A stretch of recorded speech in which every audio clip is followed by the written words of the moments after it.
And what I remember about it is the living conditions in housing was just horrible. Here or in Louisiana? Here. Because there was no housing for black people. You had to live in East Pasco, Mm-hmm. and the housing wasn't adequate at all.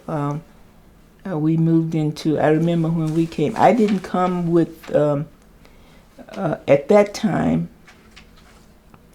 my grandmother had moved back to Louisiana, so when the rest of the family came, when my mother and the other two children came, I stayed with my grandmother until, and they sent for me later on, but in the same year.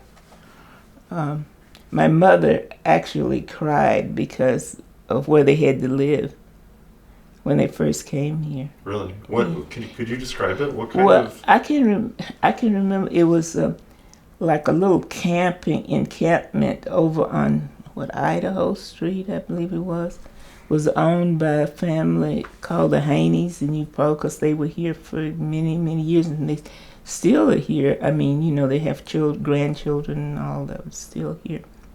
And they owned some property, and they put up some little shacks that people could rent, and that's what I call them. They were little shacks. There were no inside plumbing. They had like a public bathhouse on the property, and all of that was just so foreign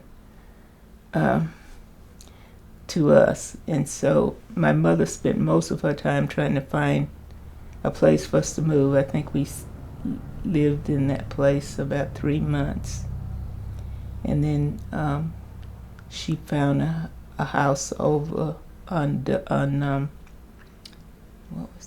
Douglas Street. And so it was and that was just we were all so glad to get out of that place where we were.